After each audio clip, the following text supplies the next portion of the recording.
नमस्कार, welcome to रूपक्स classes. स्वागत करते हैं आप सभी लोगों को रूपक्स क्लासेस का एक नए वीडियो पे। तो आज हम एक बहुत ही इंटरेस्टिंग टॉपिक के बारे में डिस्कस करेंगे, वो है स्पर्मेटोजेनेसिस। स्पर्मेटोजेनेसिस एक ऐसा टॉपिक जो बहुत इंपॉर्टेंट है और बहुत इंटरेस्टिंग भी है, ठीक है? देखो, सबसे पहले मैं एक बात बोलना चाहूँगा कि वीडियो देखने से पहले या फिर किसी भी चीज़ पढ़ने से पहले दिमाग में एक चीज़ बैठा लो कि जो पढ़ेंगे या फिर जो देखेंगे वो बहुत ईज़ी है। ठीक है? उस दिमाग को बुद्धू बना के रखो, ठीक है? वो थ्री इडियट्स में बोलता है ना, इस दिल को और दिमाग को बुद्धू बना के रखो, ऐसा करो, ठीक है? इसमें कुछ टफ नहीं है। और आज तक अगर तुम लोगों को समझने में कोई प्रॉब्लम हुआ था, तो आज टेंशन नहीं है क्योंकि मैं समझाऊँगा और कोई प्रॉब्लम नहीं होगा, ठीक है? एकदम ईज़ी हो जाएगा, कोई प्रॉब्लम नहीं होगा। तो वीडियो के एंड तक जुड़े रहो, हम लोग बहुत कुछ सीखेंगे, ठीक है? तो चलो शुरू करते हैं, ज्यादा घुमा के नहीं बोलेंगे, डायरेक्ट मुद्दे की बात करते हैं, ठीक है? ओके। स्पर्मेटोजेनेसिस, ये है हमारा टॉपिक, ठीक है? तो टॉपिक शुरू करने से पहले हम थोड़ा सा बैकग्राउंड या फिर बोल सकते हो कि थोड़ा बेसिक जान लेते हैं, थोड़ा पहले का ज्ञान, पहले का नॉलेज, जो होने से तुम लोगों को ये समझने में आसान होगा और प्रॉब्लम नहीं होगा। क्या? सबसे पहले एक टर्म, गैमेट। बहुत लोगों को पता है जिन्होंने मेरा वीडियो देखा या फिर खुद पढ़ के भी समझा, लेकिन मैं फिर भी बोलूंगा, ठीक है? What is gamete? गैमेट के बारे में पहले जान लेते हैं। गैमेट क्या है? Gametes are haploid cell. एक ऐसा टर्म बोल दिया सर आपने, कुछ नहीं। देखो, gametes are haploid cell which are responsible for sexual reproduction. अभी देखो, गैमेट्स क्या होते हैं? कुछ ऐसे सेल्स होते हैं हमारे बॉडी के अंदर जिन सेल में हाफ नंबर ऑफ क्रोमोसोम होते हैं। हमें तो पता है कि हमारे बॉडी के अंदर जो सेल होते हैं, सेल के अंदर होते हैं न्यूक्लियस, और न्यूक्लियस के अंदर होते हैं क्रोमोसोम्स। हर ऑर्गेनिज्म का जो क्रोमोसोम का नंबर है वो स्पेसिफिक होता है, ठीक है?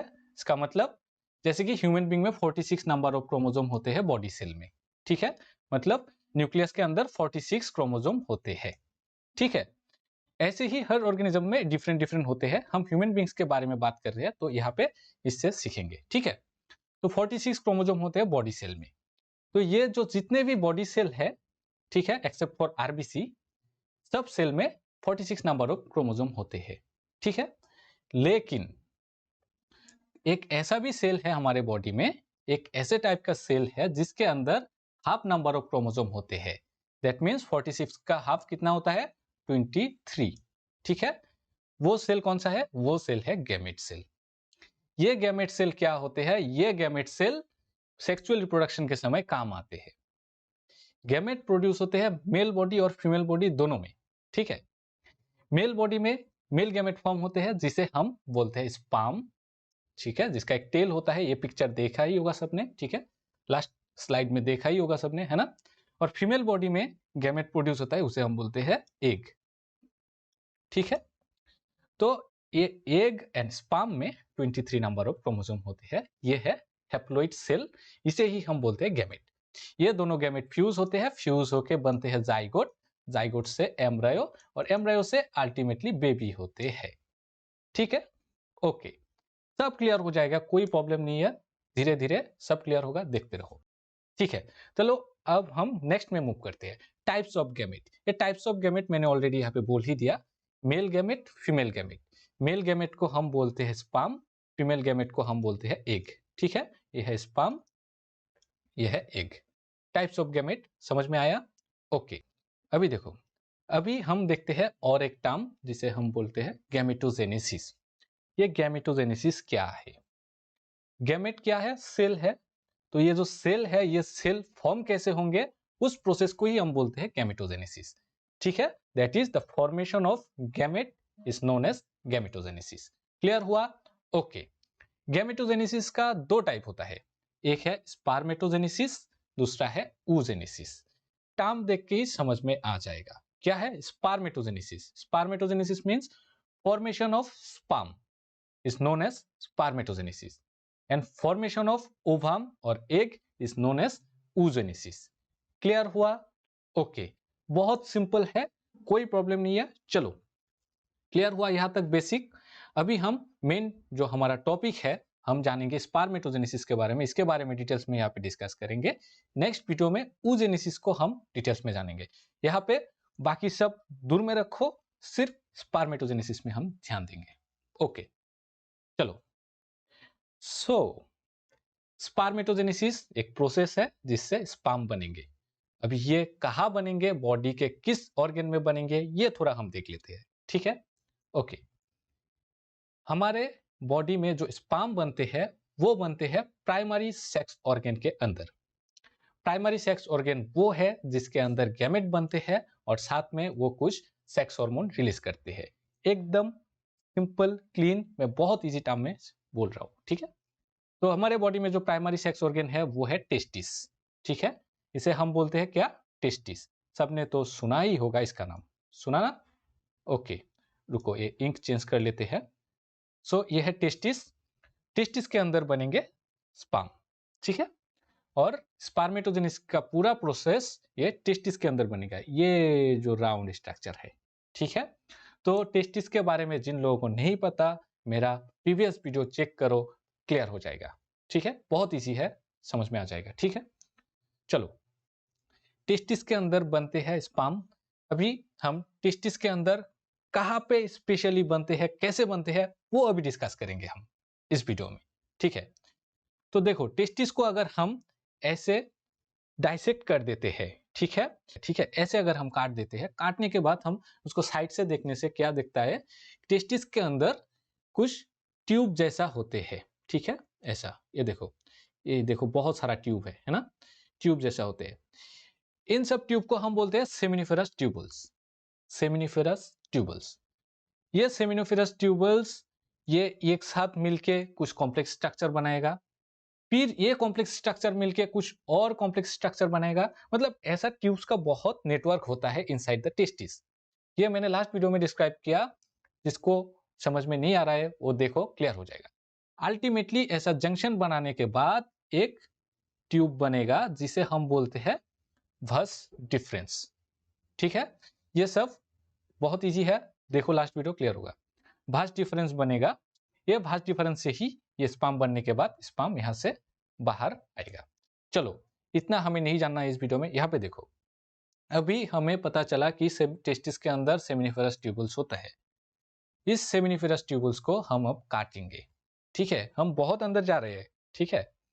सेमिनिफेरस ट्यूबल्स को काटने के बाद हमें क्या दिखेगा, सेमिनिफेरस ट्यूबल्स होते हैं पाइप जैसा। अगर पाइप को हम अगर ऐसे काट दे और ऊपर से देखे तो यहाँ क्या दिखेगा, इसके अंदर कुछ स्ट्रक्चर दिखेगा। पाइप के ऊपर से देखने से तो क्या कैसा स्ट्रक्चर दिखेगा, वो दिखेगा कुछ ऐसा। एक पाइप को काटने के बाद हमें कुछ ऐसा स्ट्रक्चर दिखेगा, ठीक है। चलो थोड़ा डिटेल्स में इसको देखते हैं। इसमें क्या होगा, इसमें होगा कुछ सेल्स, स्पेशल सेल्स, ठीक है। फिर इसके अंदर एक जगह होगा लुमेन, जो होगा खाली, ठीक है। वो एक खाली स्पेस होगा जिसे हम बोलेंगे लुमेन, और कुछ टाइप्स के सेल होंगे, ठीक है। कुछ टाइप्स के सेल होंगे और लुमेन होंगे, इसके अंदर ही स्पर्म बनेंगे और इस लुमेन में जमा होंगे, ठीक है। ओके, तो क्या क्या सेल होंगे ये सब थोड़ा देखते हैं। तो जनरली इस सेमिनिफेरस ट्यूबल्स के अंदर जब हम देखेंगे तब देखेगा कि जो इंटरनल लाइनिंग है इस ट्यूब के अंदर, इंटरनल लाइनिंग, सबसे पहला ये वाला जो लाइनिंग है, ये इंटरनल लाइनिंग में कुछ सेल्स होते हैं जिसे हम बोलते हैं स्पर्मेटोगोनियम। स्पर्मेटोगोनियम, टर्मिनोलॉजी पे ध्यान देना, ठीक है। ये एक करके कंफ्यूज कर सकता है, लेकिन कोई बात नहीं, इजी है, थोड़ा देखने से होगा। स्पर्मेटोगोनियम ये है इंटरनल लाइनिंग में जो सेल है ये सब, ठीक है। यहाँ पे और एक स्पेशल टाइप का सेल होता है जिसे हम बोलते हैं सार्टोली सेल, ठीक है। ये जो सार्टोली सेल होते हैं ये समझ लो कि नर्स है। नर्स क्या करते हैं हॉस्पिटल में, बच्चों को खाना खिलाते हैं, बच्चों का देखभाल करते हैं, है ना। इसी तरह से इसके अंदर भी नर्स सेल होते हैं जो है सार्टोली सेल, ठीक है। कुछ सार्टोली सेल जैसे कि ये है एक सार्टोली सेल, ठीक है। ऐसा सार्टोली सेल इसके अंदर है। ये यहाँ पे डिस्टिंक्ट पिक्चर नहीं है, फिर भी यहाँ पे सार्टोली सेल प्रेजेंट होते हैं। और साथ में क्या क्या सेल है यहाँ पे, अभी भी मैं बोला स्पर्मेटोगोनियम, ओके, ठीक है। फिर इसके अंदर हम देखेंगे प्राइमरी स्पर्मेटोसाइट, एक टाइप का सेल वो देखेंगे, फिर सेकेंडरी स्पर्मेटोसाइट, देन स्पर्मेटिड देखेंगे। ये सब क्या है, सेल है, ठीक है। ये सब अभी क्लियर होगा नेक्स्ट स्लाइड में। चलो नेक्स्ट स्लाइड ही देखते हैं। आओ अब हम देखेंगे कि स्पर्मेटोजेनेसिस कैसे होते हैं और कितने फेज में ये कंप्लीट होते हैं। जनरली स्पर्मेटोजेनेसिस कंप्लीट होते हैं 3 फेज में, या फिर बोल सकते हो कि 3 स्टेप में कंप्लीट होते हैं। पहला स्टेप या फिर पहला फेज जिसे हम बोलते हैं multiplication phase, then growth phase and then maturation phase. ये हम एक एक करके डिस्कस करेंगे, ठीक है। उससे पहले हम जान लेते हैं कि ये स्पर्मेटोजेनेसिस जो है that is the process of sperm formation, ठीक है। ये जो है ये मेल बॉडी में शुरू होते हैं तब जब वो मेल बॉडी प्यूबर्टी अटेन करते हैं। दैट मीन्स जन्म होने के बाद वो बच्चे के अंदर डायरेक्ट स्पर्मेटोजेनेसिस नहीं होगा, ठीक है। वो बच्चा डेवलप होगा, ग्रोथ होगा उसका, और लगभग 11 से 13 साल के आसपास उतने समय में ये क्या होगा, ये प्यूबर्टी अटेन करेगा, ठीक है। उस समय ही यहाँ पे वो जो टेस्टिस है मेल बॉडी के अंदर, उसके अंदर गैमेट बनना, मेल गैमेट बनना शुरू होगा, ठीक है। ओके, तो ये प्यूबर्टी के समय क्या होता है, मेल बॉडी के अंदर बहुत सारे हार्मोनल चेंजेस होते हैं, ठीक है। फिर फिजियोलॉजिकल चेंजेस होते हैं, जैसे कि दाढ़ी वारी निकलने लगते हैं, बहुत कुछ होते हैं, ठीक है। ये सब तुम लोगों को पता है, पहले भी पढ़ के आए हो, तो उतना डिटेल्स में मैं वहां पे नहीं जाऊंगा। तो कुछ चेंजेस आने लगते हैं, हार्मोनल चेंजेस होने लगते हैं। तो जो हार्मोन्स चेंज होते हैं, हार्मोनल चेंज होते हैं, उसके लिए क्या होते हैं कि टेस्टिस के अंदर जो सेमिनिफेरस ट्यूबल्स है उसके अंदर स्पर्मेटोगोनिया जो सेल है वो थोड़ा एक्साइटेड हो जाते हैं और वो डिवाइड होने लगते हैं, ठीक है। वो अभी डिवाइड होगा, इसका बहुत सारा डिवीजन होता है। जो स्पर्मेटोगोनिया, ये जो इंटरनल लाइनिंग यहाँ पे जो था, वो सेल अभी डिवाइड होगा, 1 से 2 होगा, 2 से 4 होगा, 4 से 8, ऐसा बहुत सारा डिवीजन उसका होगा। तो ये स्पर्मेटोगोनिया से बहुत सारा डिवाइड होने के बाद जो सेल बनेगा वो बनेगा प्राइमरी स्पर्मेटोसाइट, ठीक है, प्राइमरी स्पर्मेटोसाइट्स। अभी यहाँ पे एक चीज हमको सीखना है, क्या ये स्पर्मेटोगोनिया से जो स्पर्मेटोसाइट्स बनते हैं, यहाँ पे जो डिवीजन होते हैं वो होते हैं माइटोसिस डिवीजन।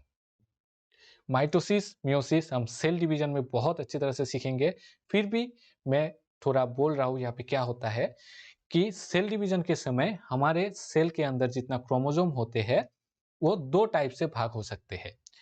एक तो ये हो सकता है कि पहले सेल के अंदर जितना क्रोमोसोम था, डिवीजन होने के बाद जो 2 सेल बनेंगे उसके अंदर भी सेम नंबर ऑफ क्रोमोसोम रहेंगे, दैट इज 46, ठीक है। और एक टाइप ये हो सकता है कि अगर पहला सेल के अंदर जो क्रोमोसोम नंबर था वो डिवीजन होने के बाद अगर सेल 2 सेल बना तो दोनों सेल में हाफ नंबर ऑफ क्रोमोसोम हो जाएंगे। दैट इज अगर पहले सेल के अंदर अगर 46 था तो वो डिवाइड होने के बाद क्या होगा, दोनों सेल में 23 क्रोमोसोम आ जाएंगे। तो ये 2 टाइप के डिवीजन होते हैं। तो पहला जो टाइप मैंने बोला कि 46 से 2 सेल बना, 46 वाला, इसे हम बोलते हैं इक्वेशनल डिवीजन और माइटोसिस डिवीजन या फिर माइटोटिक डिवीजन, ठीक है। तो यहाँ पे स्पर्मेटोगोनिया जो डिवाइड होता है वो जनरली माइटोटिक डिवीजन यहाँ पे होता है, ठीक है। 46 क्रोमोसोम से 46 वाला स्ट्रक्चर आएंगे। सो ये जो इवेंट है, ये जो फेज है जहाँ पे स्पर्मेटोगोनिया बहुत सारा डिवाइड होगा और होके क्या बनेगा, प्राइमरी स्पर्मेटोसाइट, ये फेज इसे हम बोलते हैं मल्टीप्लिकेशन फेज। यहाँ पे क्या हो रहा है, स्पर्मेटोगोनिया मल्टीप्लाई हो रहा है, बहुत सारा बन रहा है, इसीलिए हम इसे मल्टीप्लिकेशन फेज बोलते हैं, ठीक है। और इसी मल्टीप्लिकेशन फेज के समय जो सार्टोली सेल होते हैं वो इन सेल को न्यूट्रिशन प्रोवाइड करता रहता है, ठीक है। ओके, तो प्राइमरी स्पर्मेटोसाइट्स बन गया। अभी ये प्राइमरी स्पर्मेटोसाइट्स थोड़ा ग्रो होगा, उसका ग्रोथ एंड डेवलपमेंट होगा और वो थोड़ा साइज में बड़ा हो जाएगा। इसमें भी जो न्यूट्रिशन प्रोवाइड करेगा वो करेगा सार्टोली सेल्स। क्लियर है? ओके, सो ये प्राइमरी स्पर्मेटोसाइट से डेवलप होके थोड़ा ग्रोथ हो गया इसका, इस फेज को हम बोलेंगे ग्रोथ फेज। ये जो ग्रोथ फेज लिखा है यही है ग्रोथ फेज, ठीक है। ये है मल्टीप्लिकेशन फेज, ये ग्रोथ फेज। देन अभी एक ग्रोथ हुआ जो सेल है वो सेल अभी फिर डिवाइड होगा, ठीक है। लेकिन इस बार जो डिवीजन होगा वो डिवीजन होगा मियोसिस डिवीजन। मियोसिस डिवीजन दो स्टेप में कंप्लीट होते हैं।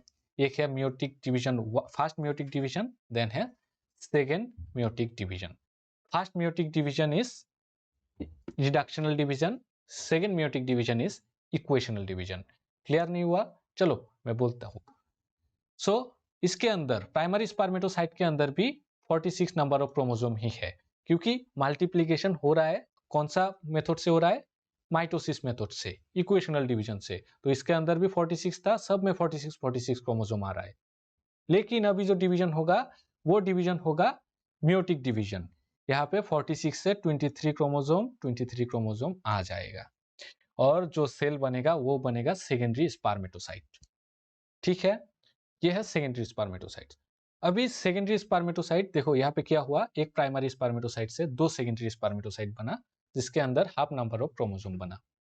अभी सेकेंडरी स्पर्मेटोसाइट फिर डिवाइड होगा, लेकिन इस बार जो डिवीजन होगा वो इक्वेशनल होगा, दैट इज 23 से 23 वाला क्रोमोसोम वाला सेल बनेगा, ठीक है। अभी क्या बन गया?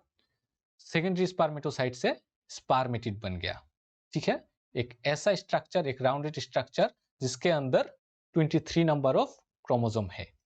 सो ये जो फेस है इसे हम बोलते हैं maturation face. Maturation face clear हुआ? तीन फेस, ओके। अभी ये तीन फेस क्लियर होने के बाद अभी यहाँ पे गैमेट नहीं बना, ठीक है। जस्ट यहाँ पे हैप्लॉइड सेल बना, लेकिन यहाँ पे गैमेट नहीं बना, that is functional gamete. Sperm और स्पर्मेटोजोआ जिसे हम बोलते हैं वो नहीं बना। वो बनने के लिए डिफरेंशिएशन एक प्रोसेस है, वो होना पड़ेगा। और हम और एक टर्म बोलते हैं स्पर्मियोजेनेसिस। स्पर्मियोजेनेसिस ये प्रोसेस होना पड़ेगा। टर्मिनोलॉजी पे ध्यान देना, मैं क्या कर रहा हूं? स्पर्मेटोजेनेसिस। स्पर्मेटोजेनेसिस में क्या होता है? स्पर्मेटोगोनिया से स्पर्म बनते हैं।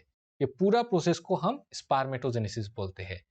और स्पर्मियोजेनेसिस कौन सा है? स्पर्मियोजेनेसिस दैट मींस ये स्पर्मेटिड से स्पर्म बनने का इतना जो प्रोसेस है, ये छोटा वाला जो प्रोसेस है, ये है स्पर्मियोजेनेसिस। क्लियर हुआ? ओके, कंफ्यूज मत होना, ठीक है। तो यहाँ पे spermiogenesis means formation of sperm और स्पर्मेटोजोआ फ्रॉम द स्पर्मेटिड, ठीक है। तो इसी स्पर्मियोजेनेसिस में ही एक फंक्शनल स्पर्म बनेगा, ठीक है। जिसमें देखो क्या होगा, ये राउंडेड स्ट्रक्चर से एक टेल होगा, एक हेड होगा, मिड पीस होगा, ये सब हम डिस्कस करेंगे, ठीक है। तो ये था पूरा स्पर्मेटोजेनेसिस का process, that is sperm formation का प्रोसेस। तो ये कहाँ पे हो रहा है? टेस्टिस के अंदर। जब मेल बॉडी प्यूबर्टी अटेंड करते हैं तब टेस्टिस के अंदर ये फॉर्म होना शुरू होते हैं। आशा करता हूँ कि सबको क्लियर हो गया, ठीक है। तो बहुत सिंपल रखने का कोशिश किया ताकि सबको समझ में आए, और जो जो चीज चाहिए इंपॉर्टेंट चीज मैंने यहाँ पे बोल दिया। तो चलो आज के वीडियो में यहाँ तक, मिलते हैं नेक्स्ट वीडियो में। और हाँ, और एक बात, सबको बहुत बहुत धन्यवाद। सब लोग बहुत अच्छा रिस्पॉन्स दे रहे हैं, बहुत अच्छा। मतलब मुझे कुछ दिन से बहुत सारा अवार्ड्स मिल रहा है, मुझे लग रहा है अवार्ड्स मतलब आप लोग जो कमेंट्स कर रहे हो, जो मतलब यूट्यूब में ना हो या फिर बाहर भी हो कि आप मतलब कुछ अच्छा करा रहा हो, ऐसा कमेंट्स जब मिलता है तो मुझे मतलब बहुत प्रेरणा मिलता है, उत्साह मिलता है, और काम करने में बहुत खुशी होता है। तो thanks to everyone, thanks to all. मिलेंगे नेक्स्ट वीडियो में और कोशिश करेंगे कि आप लोगों को और भी अच्छा अच्छा कंटेंट दे पाए। तो सब लोग खुश रहो, अपना ख्याल रखो, अपनों का ख्याल रखो। जय हिंद।